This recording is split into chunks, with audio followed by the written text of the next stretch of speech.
Hello everyone, hope you are doing well. We're back again with another video, and this time it's a rather interesting one. So update 0.9 is finally here, and as you might already know, we already answered one big question. Can a single factory power multiple shops? And the answer is yes. If you haven't seen that video yet, go check it out through the annotation here. But today we're testing something new. How far can factories really go? Because since update 0.9 we've seen a few major changes, especially around wholesalers and import-export companies. And here's the catch, if you want to build a successful clothing store now, you can't just rely on wholesalers anymore. Because clothing stores have officially been moved into the luxury category, which means they're outside the scope of these suppliers. So if you want to sell clothes, you'll have to make them yourself from scratch in your very own factory. And that raises the question, are clothing stores still worth it?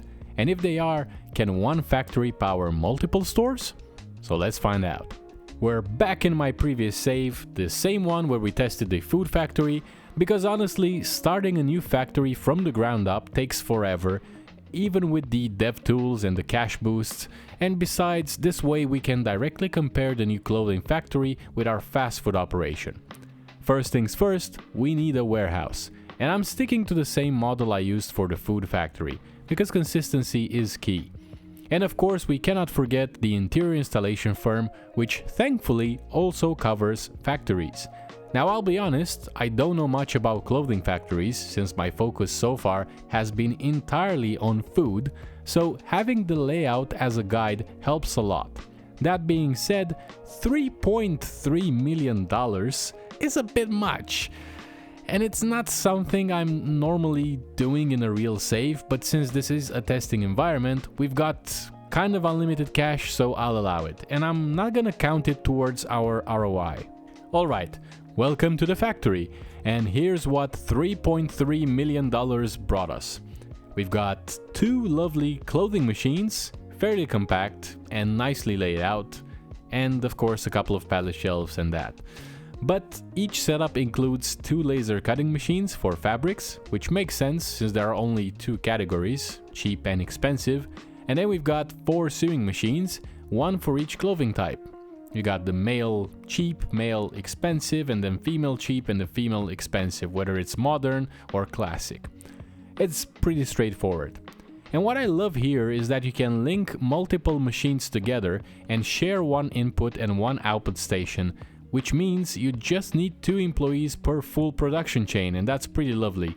It's incredibly efficient, and it already feels like clothing factories might be one of the best ones to start with. They're compact, they're clean, and they're pretty easy to scale. Now I doubt these 2 machines will be enough for even one store, so let's double down, or rather triple. I'm buying 4 more, bringing us to a total of 6, because my goal is to supply at least 2 stores and see what kind of profits we can pull. Luckily, the initial setup by the interior installation firm gives us a good blueprint, and to stay consistent, I'm just gonna be copying their design and spacing it properly.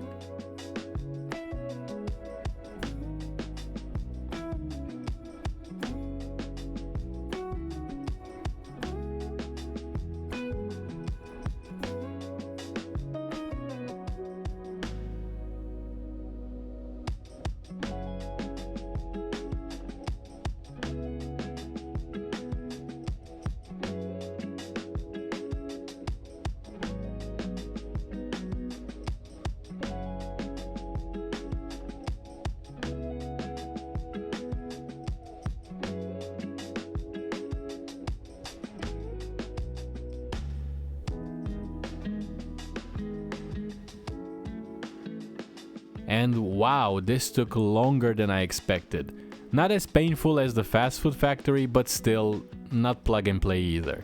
Once the logistics were sorted out and we hired enough workers, it was time to watch it come alive. And honestly, I'm a sucker for good animations. There's just something satisfying about watching your products literally take shape. They didn't have to do this, like the devs didn't have to code this in, they could have just made something a lot more simpler, but they did it anyway. And that's lovely. With production handled, the next step is pricing. because what's the point of manufacturing if your store pricing sucks? And after some tweaking, we landed on solid pricing strategy and our factory is now sending clothes straight to our first store. Beautiful. Now let's see if these 6 machines can support a second store. So off we go, renting another building. And unfortunately, as you know, big ambitions evolves with your world, which means that the store availability depends on your game state. And in my case, I really wanted to have a 1,000 square meter store, and the only one available was in Lower Manhattan. And that's fine, because the goal here is to see if one factory can feed 2 big stores. It doesn't matter, the demographic that much. Of course, we set up our staff, our customer service agents, our HR managers, logistic routes, and once that's done, it's time to fast forward a bit. We're skipping ahead about 2 weeks here from day 72 to day 83, and that gives us 11 days of clean, consistent data to analyze. So here's what we've got. We've got 4 businesses total, 2 clothing stores and 2 fast food restaurants. And from left to right, we've got the Clothes Galore, the one in Lower Manhattan, Clothes Galore in Murray Hill, and then we have Junkaroonie, Foodaroonie in Midtown. I know, I'm so creative. And then Junk Food at the last spot. So we've got a clear winner here. The Murray Hill clothing store brought in $1.2 million over this period. Lower Manhattan came in at $223K, which honestly makes a lot of sense because it's a more working class area, whereas Murray Hill has a stronger upper class customer base. Also, Lower Manhattan didn't quite receive as many products. Our production line, even after trimming deliveries to 250 units each, still couldn't quite keep up. The store was mostly empty, I would say. We still sold a few, don't get me wrong, just we didn't have that much stock on the shelves in the back room. A couple of machines would have definitely helped, but Murray Hill would still dominate. Now what really caught my eye is how much stronger the clothing stores are compared to fast food. Junkaroonie Foodaroonie, located in prime Midtown, a 285 square meter store, barely cracked 100K in revenue. Meanwhile, Junk Food made a painful $45,000. And yeah, let's just not talk about that one. So you might be thinking, well, you've got great revenue numbers, but what about expenses? You've got a ton of factory workers, you've got HR staff, logistic contracts. Surely that eats into your profit. And that's a great question, and yes, we're accounting for that as well. From wages to health insurance, rent, deliveries, and even bank interest, all combined, expenses over those 11 days totaled about $520,000. That's roughly $50,000 per day. Now, our gross revenue during that same period was $1.62 million. That's around $150,000 per day. So if we subtract the expenses from the gross revenue, we're left with $100K in daily profit. And over those 11 days, that's $1.1 million net.